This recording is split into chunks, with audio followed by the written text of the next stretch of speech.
Olá, sejam todos muito bem-vindos ao Ponto Final, aqui no nosso programa onde a gente conversa com políticos, com empresários, pessoas de nome e que a gente consegue trazer um pouco sobre bastidores, sobre negócios. Eu te convido para nos acompanhar nessa conversa.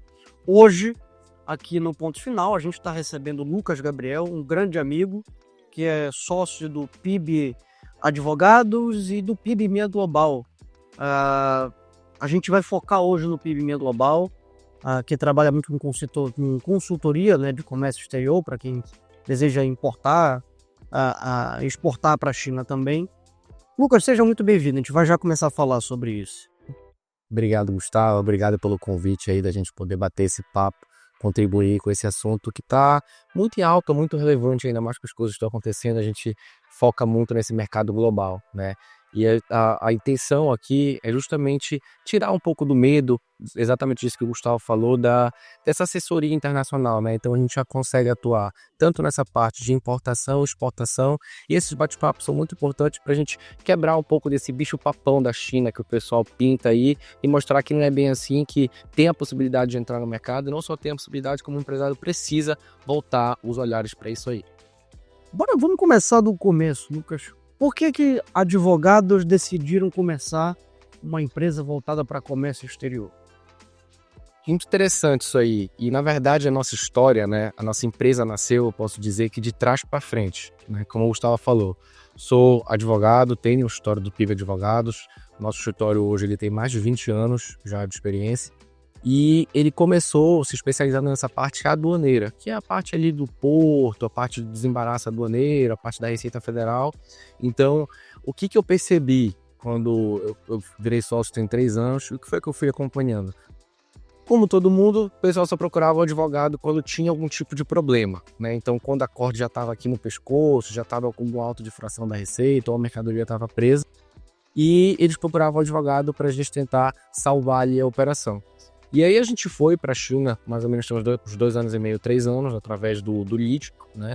E foi abrindo umas portas, a gente foi se conectando, foi conhecendo algumas pessoas, e eu vislumbrei a possibilidade e a necessidade de não agir só no problema, e agir na cadeia completa, prevenir aquele problema. Então, foi de algumas idas na China que a gente conseguiu estruturar nosso escritório e começou a prestar essa assessoria de que a gente fala que é 360, né? Então, a gente começou vindo do problema para depois criar essa cadeia completa aí. Explica aí essa cadeia, para o empresário que pode estar ouvindo ou assistindo isso, como é o processo? O que ele acessando o PIB Minha Global, por onde ele começa? O que ele vai ter acesso? Então, a gente fala 360 porque é literalmente tudo. Hoje a gente consegue atender, a gente atende dos empresários que já importam e querem de alguma maneira maximizar a operação deles. Será que eu estou fazendo a logística correta? Será que eu estou pagando o imposto correto? Será que o produto que eu estou comprando é de fato o melhor?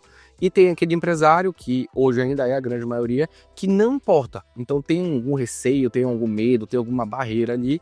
Então, basicamente, o nosso serviço, ele vai desde... O Gustavo pode virar para mim e falar: Lucas, tô querendo começar a vender copo de vidro, não tenho a mínima noção, compro aqui no mercado nacional, tô pagando um pouco mais caro, minha margem está apertada, tô escutando muito falar de China, como é? Me ajuda. Então, através dos nossos funcionários lá, tudo a equipe de sourcing, eles vão pesquisar na China as melhores fábricas de copo de vidro, vão listar, vão fazer uma auditoria, vão ver a parte documental, vão ver se aquela fábrica ela existe, se ela tem capacidade de atender, se ela tem qualidade.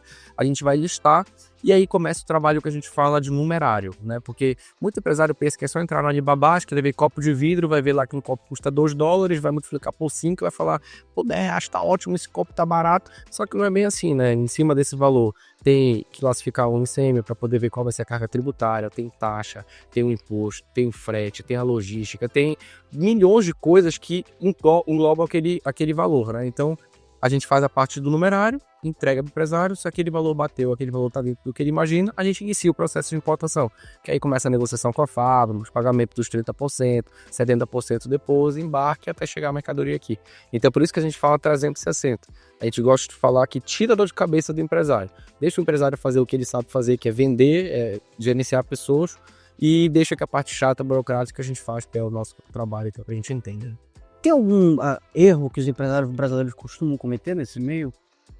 Tem muito empresário que quer meter a cara, tanto nessa parte da importação, puxando o outro gancho também do produto que a gente oferece, é a parte da viagem, acaba querendo fazer as coisas só por conta própria e chega lá e quebra a cara. Imagina, a gente está falando de um país que é do outro lado do mundo, com uma cultura completamente diferente da nossa, um país que tem mais de 5 mil anos de idade, então a parte cultural na China é muito importante. Isso faz diferença, inclusive, na negociação. A gente vai contar algumas histórias aqui para a gente ver na prática como você saber com quem negocia e como negociar faz muita diferença.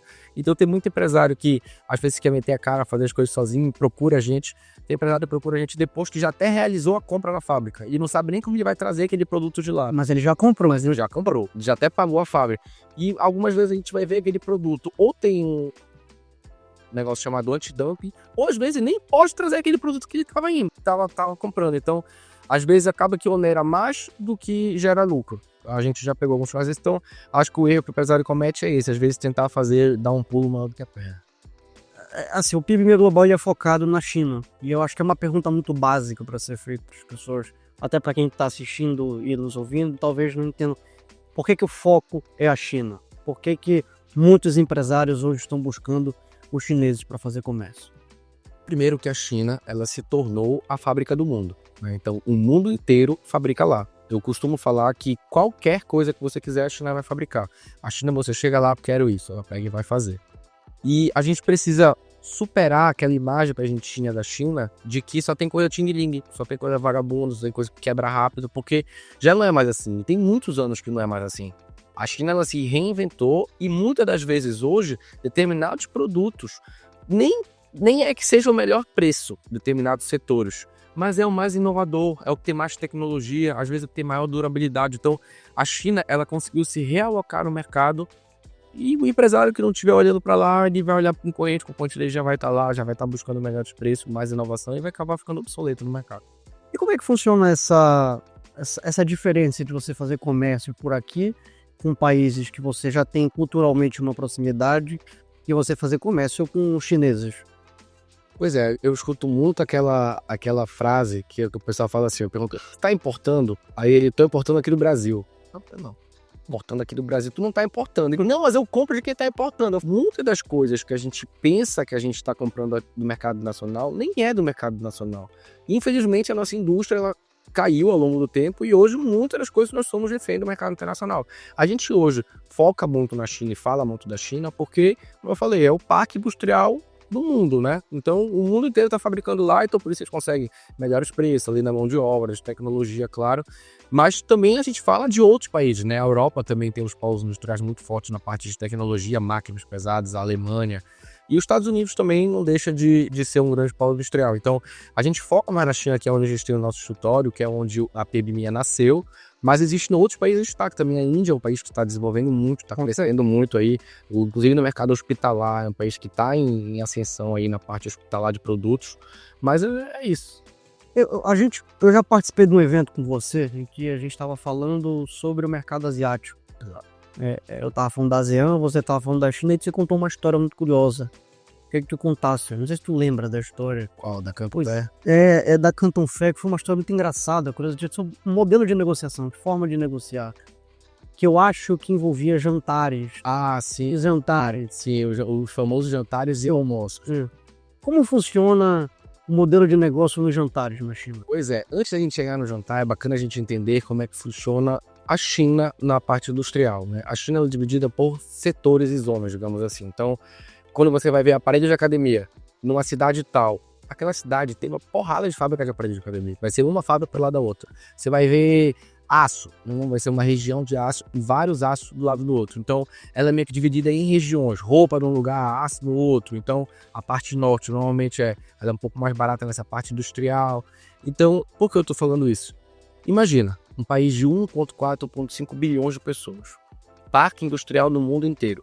Os caras competem entre eles lá dentro para ver qual vai ser a melhor fábrica. Então eles tiveram que criar vários mecanismos para tentar vender. Os caras tinham que se inovar. E eles entenderam uma coisa que tem que destacar dos chineses, que eles são pessoas muito... Eles sabem receber muito bem. E eles gostam de receber a gente, eles tratam a gente muito bem. A hospitalidade deles é fantástica. Então, eles pensam, o cara tá vindo lá do Brasil para tentar comprar comigo aqui, eu tenho que tratar esse cara muito bem. Então, esses almoços aí, ele manda a van te buscar, te leva para almoçar, te leva para jantar. E aí que entra a parte curiosa de negociar com o chinês. A gente é muito agoniado, o brasileiro. Chega lá na Canton Fair ou numa fábrica e fala, de novo, pegando o exemplo do copo. Quanto é esse copo? Aqui no Brasil tu fala R$2. Não, olha, tu paga 1,50, 1,20, 1,10. Não, tá muito caro, tá? Tchau, vou fazer negócio com outro. Lá não é assim. Inclusive, no início, quando a gente ia pra lá, a gente ficava, cara, como é que faz negócio com esses caras? Porque tu pergunta, quanto é esse copo? Aí ele fica, calma, me conta um pouco de ti, de onde tu é, tu tá no Brasil, mas tu vende copo, tu vai começar a vender copo. Como é? E aí, vai, bora visitar minha fábrica. Chega lá na fábrica, mostra a fábrica, quase não fala de negócio, quase não fala de valores. O copo é secundário. O copo é secundário, ele quer te conhecer, ele quer saber da tua vida e tal. E no almoço não tem muito disso, mas no jantar é onde acontece. Então, normalmente quando é um negócio um pouco maior, umas compras mais robustas ou de máquinas pesadas, eles falam, você quer jantar hoje? Bora jantar. Aí te levam pra jantar uma mesona redonda lá. E não é jantarzinho ferrado. Não. Jantarzinho barato, não é nada. Não, é jantarzinho farto com a comida local deles. Como eu falei, eles são um povo que são apaixonados pela cultura deles. Então, eles querem que você presencie aquela cultura, eles te dão uma coisa pra comer, eles ficam assim te olhando pra ver se tu vai gostar da comida. Então, a mesa redonda é literalmente uma mesona redonda que o garçom vem só colocando comida lá, cara. Cada hora, assim, cada 2 minutos, um prato novo chegando. Então chega uma hora que já tá cheio, não consegue mais comer. E eles estão lá te olhando com uma carinha feliz da vida te vendo comer, entendeu? E tem a parte... Olha, os chineses tem 2 coisas que eles adoram também, que é beber e fumar, né? O cigarro é uma cultura ainda muito forte lá. O governo já criou algumas barreiras de não fumar em lugar fechado e tal, mas o cigarro é algo corriqueiro na vida deles. E a bebida também. Então eles falam que para você fazer negócio tem que beber, né? É parte cultural deles. É quando você bebe, é quando você mostra quem você é de fato. Você fica mais íntimo da pessoa. E no jantar não é diferente, você não fala de negócio. O jantar é ali, é descontração, tá todo mundo às vezes depois da fábrica de terno e tudo mais, mas tá lá jantando. E tem a tal da cachaça, né? A cachaçinha chinesa, que é uma cachaça de arroz e tal. Inclusive ela é boa, bem forte. E tem a palavra mágica que se chama ganbei. Então, toda vez que a pessoa quer brindar, ela fala ganbei. Você levanta o copo ou vira a cachaçinha. E como é uma mesa redonda com bastante gente, o que a gente costuma falar, e é brincadeira, meu irmão, se tu não te garante na bebida, é melhor tu falar que tu não bebe. Chega lá e fala, olha, não, pessoal, não bebo, tá, não gosto. Que eles vão respeitar, eles vão achar de boa. Agora, a partir do momento que você fala que você bebe, eles vão partir da premissa que tu bebe. Então, imagina, você tá numa mesa redonda aqui, o Gustavo vira pra mim, Lucas, gambei, brinda aqui e tal. Pô, dei o primeiro shot. Aí o outro, pô, quero dar um shot, tô gostando dele e tal, levanta, gambei. Eles viram só um, mas tu vai virando com todo mundo. Ah, entendi. Eu deveria uma cadeiazinha de uma peito dominó. Tem um conjunto todo, mas também tem esses individuais. Aí imagina, é falta de respeito. Eu viro com o Gustavo e não viro com outro, ou viro com ele e depois não viro com outro. Então, é uma forma de respeito. Então, se você não se garante na bebida, a minha dica é não beba. Fale que você não bebe. Eu queria te fazer uma pergunta também, eu acho que é muito importante, porque acho que você falou uma coisa importante. Quando a gente fala de China, as pessoas ainda têm receio, então é importante a gente falar das coisas básicas primeiro. Já foi quantas vezes na China? Cara, é a 5ª vez agora. Quinta vez? Vai quinta vez aí. 5ª vez agora. O que o Lucas da primeira viagem e da quinta aprendeu ver de diferente assim sobre o país? Muito disso que eu te falei, da maneira como negociar, né, de como a gente pode melhorar a estrutura, porque a Canton Fair, que é a maior feira multissetorial do mundo, a gente vai falar um pouco sobre ela, é onde, digamos assim, a porta de entrada para a maioria dos brasileiros, né, o caso que a gente mais escuta, a maioria dos brasileiros vai a primeira vez para ela, o que não foi o meu caso, né, o nosso primeiro caso, a nossa primeira visita lá, tem uns 2 anos e meio, foi uma visita institucional, foi uma visita governamental, foi inclusive a convite de um braço do governo chinês, né? E essa parte de entender como eles negociam é muito importante. Eu estava falando da Canton Fair.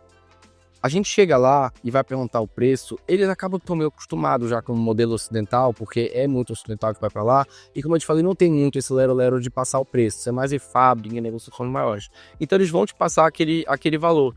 Só que a Canton Fair, eu encaro ela como uma vitrine da China. Mano, explica para todo mundo o que é a Canton Fair.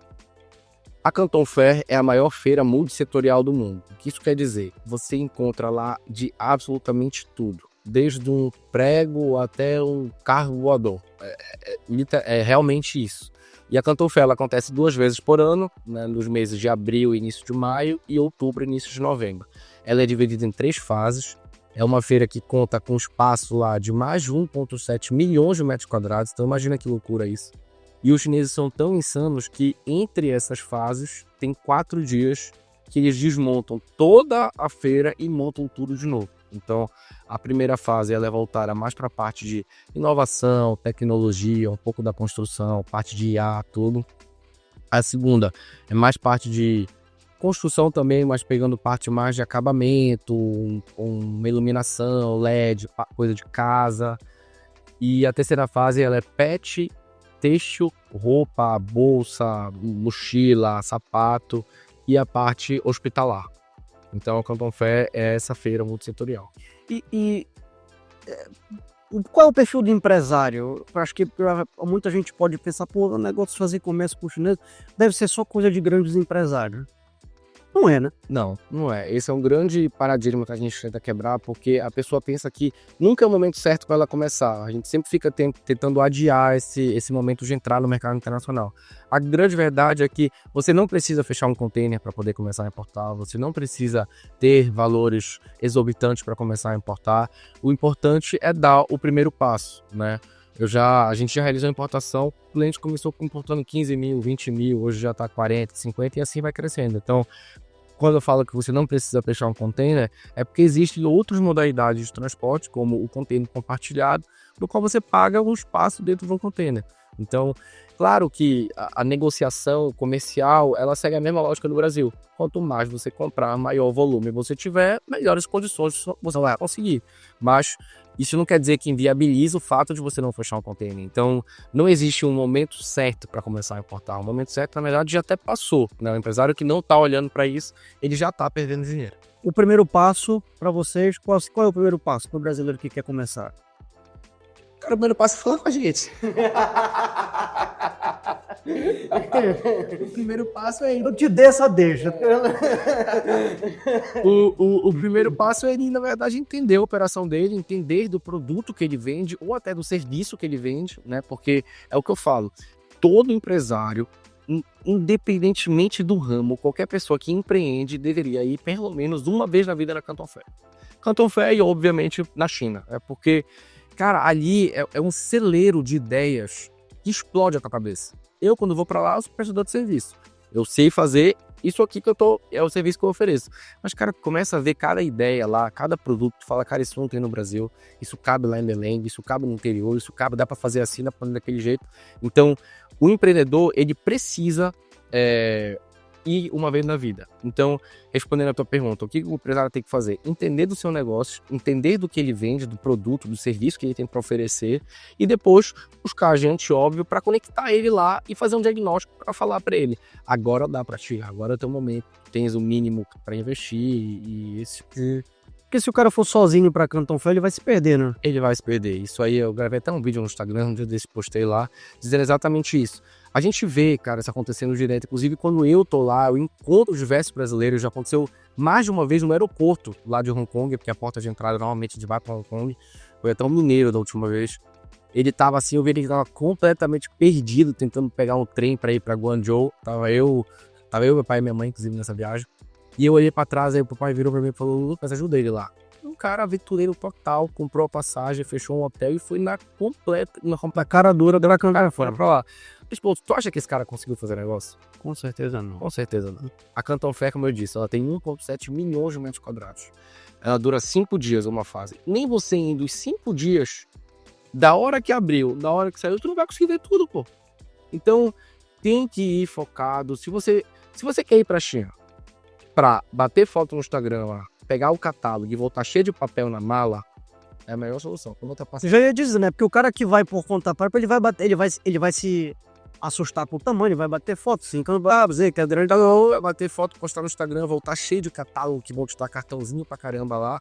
Mas não vai ver o negócio concreto, não vai voltar com o negócio concreto. Não tem como, entendeu? Então, se a pessoa quer ir pra passear, ótimo, só entrar e vai sozinho, não vai sozinho comprar e tal. Mas se você quer ir para fazer negócio, para ter a experiência completa, e claro, tá indo para outro lado do mundo, quiser dar uma passeada, foi exatamente como começou essa nossa imersão para lá, né?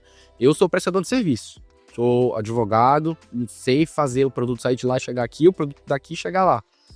E como eu tava indo com uma certa frequência para lá, o pessoal começava a me responder no Instagram, pô, Lucas, quero ir e tal, como é que faz? Eu cheguei a levar 2 amigos meus assim, eu falei, cara, eu tô indo daqui a um mês, tu queres ir, compra passagem, tu vai comigo. E depois disso, eu falei, cara, eu preciso fazer alguma coisa para oferecer o tipo de produto para esse pessoal. E eu me juntei com a Marina Binader, que é uma grande amiga minha, que tem uma espécie de agência de viagem, que é Easy Trip, que ela faz pacotes personalizados, roteiros. Então eu falei, Marina, eu acho que elas não são perfeitas. Tu cuida da parte de hotel, essa parte logística de transporte, porque eu quero oferecer o melhor serviço, porque tem isso, né? Tem outras empresas que oferecem por aí, mas o nosso serviço ele é personalizado. A minha intenção não é levar 400 pessoas, 300 pessoas, 50 pessoas para a China, como tem algumas empresas do Sul, Sudeste que fazem isso. A nossa intenção é realmente fazer algo personalizado. Eu cheguei a comentar uma vez contigo. A China é incerta. Eu gosto de deixar aqueles dias ali, poringas que eu chamo, porque na Canton Fair tu tá vendo um box ali com um cara que está oferecendo um produto. Eu gosto de ir lá na fábrica dele, levar um empresário lá para ele ver a operação do cara, para ele pegar o produto, pra gente... Cara, já... Você tá na feira, você vai num box desse lá, conversa com o cara, ele te leva para conhecer a fábrica dele? A gente conversando, tudo a gente consegue agendar. A gente marca para agendar na fábrica. Que tem outro detalhe que é bom o pessoal prestar atenção também desses aventureiros que gostam de ir. Pensa que a Canton Fair é uma feira que as pessoas pagam para estar lá. Então, não necessariamente todo mundo que tá lá é fábrica.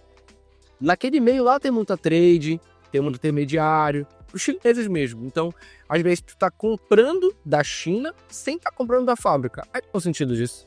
O cara tá indo lá pra China para comprar um atravessador? Sim. Então, tem esse cuidado aí que tem que ter também.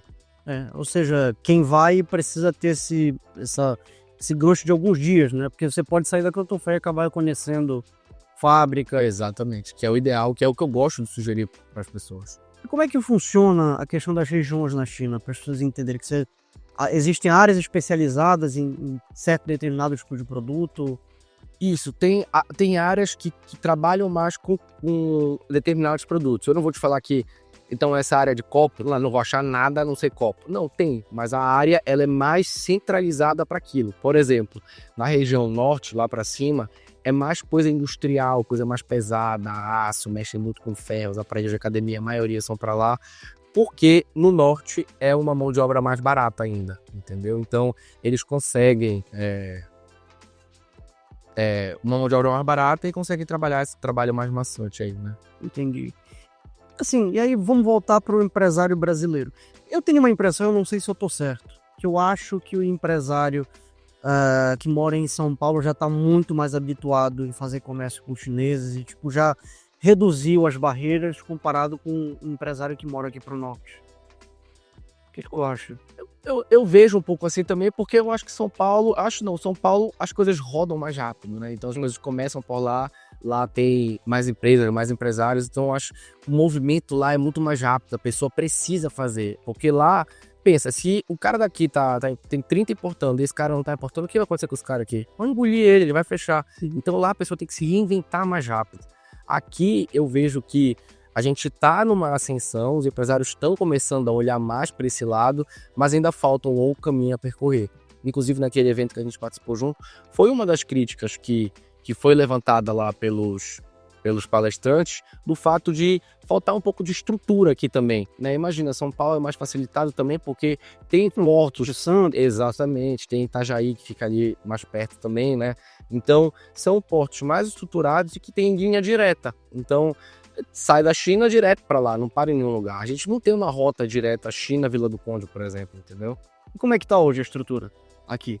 Cara, nosso porto hoje está sobrecarregado, nosso porto hoje está atendendo a uma capacidade mais do que ele consegue, continua desde aquela situação que a gente conversou, e isso é preocupante, porque tem muitos empresários que estão preferindo sair daqui e puxando ou exportando ali pelo Maranhão, ali pelo porto de... não fugiu o nome agora, mas ali perto de São Luís, ou até às vezes para Pecém, o cara indo para o Nordeste para poder puxar para cá, então o porto hoje ele está congestionado. Eu não acho que seja não é má vontade, por exemplo, da Receita. A galera pensa que Receita Federal, meu Deus do céu, o bicho de cabeça vai me dar problema. Cara, a Receita não é inimiga de ninguém, a Receita não quer o mal de ninguém. A Receita faz o trabalho dela e culpa a legislação. Se a legislação tá errada, é outra coisa, mas nada a ver com a Receita. Nada a ver com a Receita. A Receita com o papel dela, o que a Receita quer. Que você faça a documentação correta, que você faça o procedimento correto. E muitos empresários acabam errando nisso, porque o comércio exterior, ele não perdoa. Ele pune e pune de forma grave, porque pensa, a gente está falando em dólar. Então, uma classificação errada, um documento errado que trava o teu container, e quando passa do tempo de free time, que a gente fala que é o tempo que tu tem para devolver o container, ele começa a gerar uma multa diária em dólar. Então, a cada um dia que o container está parado, é uma média de $170. Você imagina, o empresário às vezes deixa 15, 20 dias o container parado lá. Tem empresário fantástico. Ele fica 6 meses às vezes, porque a Receita demora para lavar o auto de fração. Porque o volume é muito grande, entendeu? Então, tem esses entraves um pouco aqui da nossa região, mas que de pouco em pouco está sendo superado. Já esteve pior. Já esteve pior. E é como eu te falei, fazendo tudo certinho, em conformidade, você não vai ter problema. O problema é que às vezes o empresário, não falei, uma besteira, acaba deixando uma ponta solta e gera essa consequência aí. Por que o brasileiro ainda tem... Por que ainda tem esse nível de desconfiança? Que eu acho que ainda é... Pô, mas já melhorou muito. Eu acho que a relação do brasileiro com a China já melhorou muito no sentido de reduzir as barreiras. Mas ainda existe um caminho aí.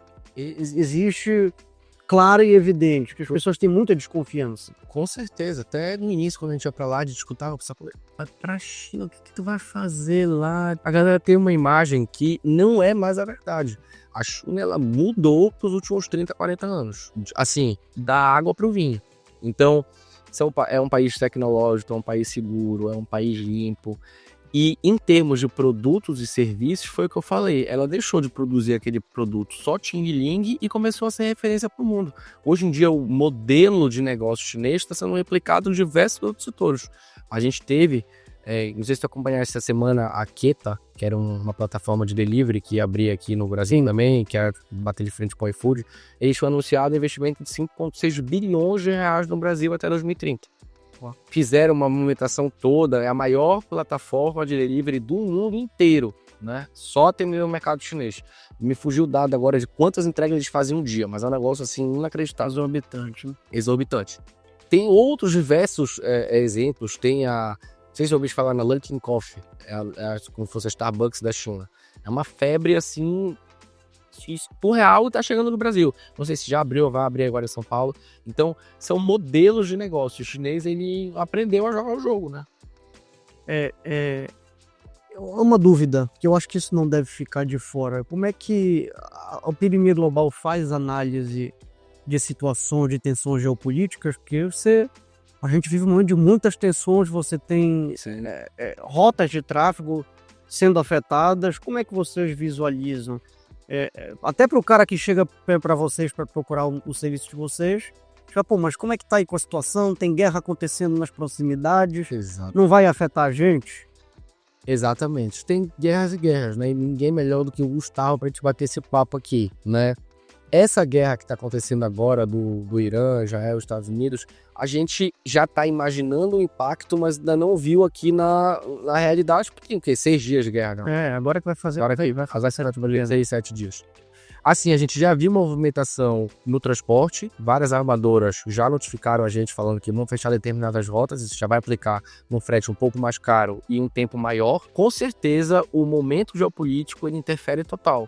O dólar também, né? O dólar, a variação dele, ele muda completamente a compra do produto do empresário aqui, que apesar de estar negociando com a China, hoje ainda é muito utilizado o dólar, tá? Estão tentando quebrar isso aí, inclusive ontem foi anunciada a plataforma de pagamento do BRICS, né? Que vai ser uma espécie de PIX entre eles aí, que vai poder ser utilizado por importadores para desonerar a importação. Então, com certeza o momento geopolítico afeta. E não só o momento geopolítico, é importante destacar também. Por isso que a gente fala de planejamento, eu bato na tecla de planejamento aduaneiro e tributário na parte da importação, porque não é só importar. Só importar, vai lá, importa, acabou. Mas é toda a estratégia por trás. Os meses do ano impactam muito também quanto você e qual o valor da tua importação. Então, tem meses do ano que o frete naturalmente é mais caro. Inclusive, tem um nome para isso que a gente chama de peak season. Então, durante esse período, o frete é mais caro. O frete às vezes chega a dobrar ou até triplicar. Então, o momento que você importa, o planejamento é importante. Por exemplo, o pessoal desses armarinhos, o pessoal de lojas de departamento que vende coisa do Natal, já está importando agora. Já está entrando, já está embarcando lá na China. Acabou o ano novo chinês agora, as fábricas estão todas voltando, já estão embarcando com material de Natal. Quando é que acontece esse peak season, né, que você chama? Peak season, Ele acontece ali mais ou menos junho, julho, agosto, setembro.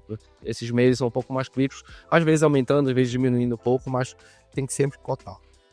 Lucas, tem alguma informação que você acha que seja importante para o empresário brasileiro saber sobre o mercado com a China, que você acha válido, que não foi tocado aqui? Sim, o pessoal fala muito, quando o pessoal me procura, assim, às vezes nesses ambientes mais informais, aniversários e tal. Lucas, vê alguma coisa pra mim lá, cara. Vê lá pra mim, quando tu vê alguma coisa tu me avisa e tal. Falo, cara, eu vou ficar de olho. Bora comigo, pô, vê tu, é mais fácil, pô. Como eu falei, a gente tem a capacidade de atender o empresário sem ele pisar na China. Então, Lucas, eu quero importar óculos. Armação, que inclusive é um mercado muito bom. Armação de óculos. Tem a minha ótica aqui, já tem na minha loja, sei o que eu vendo, tá aqui, é isso aqui, tu consegue pra mim? Claro que a gente consegue, como eu te falei, nossa equipe disse, você vai lá, valida tudo, pega a cotação, entrega pra ele, olha, esse óculos vai sair, essa armação vai sair pra ti, nacionalizada na porta da tua ótica, tanto, tá bom? Quer, beleza, quero, bora pra cima. Mas eu acho muito interessante isso, e é por isso que eu criei esse outro produto, do brasileiro ir lá, porque ele sabe que esse óculos ele vende, mas às vezes tem um óculos torto lá, que é um óculos de cabeça para baixo, que não existe em nenhum lugar do mundo, e ele vai ver, ele vai ser o primeiro. A cada fase, a cada edição da Planton Fé, é mais novidade que aparece, é mais inovação. Então, eu acho muito interessante o empresário ir pelo menos uma vez, sabe? Aquela coisa, né? O cara, se ele quiser, ele não precisa e ele vai conseguir o que ele quer. Ele Mas vai conseguir. se ele dá um passinho a mais, talvez ele descubra um mundo novo. Um outro braço da empresa dele que ele pode explorar, entendeu? Então, eu acho muito interessante, cara. Isso é uma coisa nosso também, de não, até não nem como empresário, mas como ser humano, porque, vamos lá, a gente mora no Brasil. Se o cara tem um pouquinho de dinheiro, ele consegue viajar, ele viajar para os Estados Unidos. Ou então ele viaja para a Europa, ou ele viaja, conhece um país na América Latina. E parece que o mundo acaba aí, né? É verdade. E parece que o mundo acaba aí. Quando você tem a ousadia de desafiar essa lógica da nossa cabeça, não tem mais alguma coisa para ver. Aí o cara vai e pisa na China, descobre que o negócio dele pode ser remodelado, pode ser reinventado, e num valor que ele talvez não esteja nem sonhando. Exatamente. Não é o valor que a galera imagina aí, tem que cotar, conversa com a gente que a gente vai te ajudar, mas não é isso aí. O empresário às vezes acha que ele precisa de muito para começar a importar, muito para ir, essa não é a realidade, sabe? E é exatamente o que tu falaste, às vezes a nossa cabeça fica muito fechada, focando em alguns lugares, e a gente esquece que tem um mundo gigantesco, né? A gente falou naquela nossa conversa muito da Ásia, mas além da China, tem o Vietnã, tem Camboja, Malásia, Singapura, Singapura é mais financeiro, né? Mas esses outros aqui é muito industrial também, muita roupa. Cara, país com mão de obra barata, não tem como os caras não focarem na indústria, né? Eles pegam pesado. Então, tu falaste que o empresário, para mim, uma das grandes tendências de 2026 e para frente é a parte de personalização de marca própria.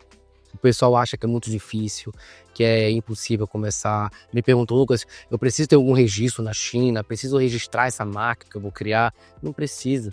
Óculos, voltando por exemplo, pego o óculos aqui, eu tenho uma ótica chamada Gustavo Ótica. Coloca aqui, Ótica Gustavo, o óculos já vem de lá. Sem burocracia nenhuma. Burocracia, o óculos já vem lá com a tua logo, com o teu nome, tudo bonitinho, pronto para tu chegar aqui e vender, entendeu? E o empresário que já tem toda a estrutura dele, ele já tem o mais difícil, que é o canal de venda, é como vender, é o público. Então, você criar uma marca própria, tu consegue aumentar o teu ticket, tu duplica, triplica o teu ticket, entendeu? Então, essa para mim, eu acho que é uma das grandes tendências aí que o empresário pode olhar também, a personalização. Lucas, a gente vai encerrar nossa conversa por aqui, eu vou levantar a bola mais uma vez. Então, O empresário que estiver interessado em fazer negócio com os chineses, em buscar explorar esse novo mercado, o primeiro passo dele... Manda uma mensagem. Manda uma mensagem que a gente está aqui para te ajudar.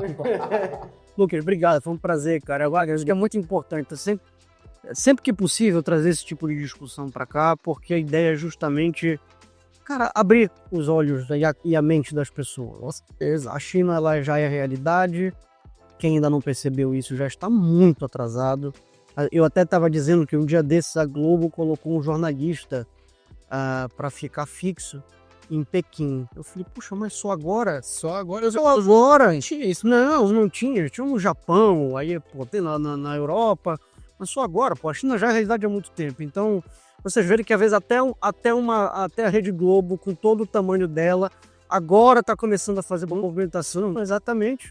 Agora eles têm um jornalista fixo pela primeira vez dentro do território chinês. Muito atrasado, Muito atrasado, diga-se de passagem, ainda mais com essa relação que o Brasil está tendo com a China, né? Então não cometa o mesmo erro da Globo. Procure logo, deixa pra dentro. Alguém tá falando isso de você depois. Exatamente. Lucas, muito obrigado. Prazer convite comigo, muito obrigado. E para você que nos assistiu até aqui, até a próxima. Tchau, tchau.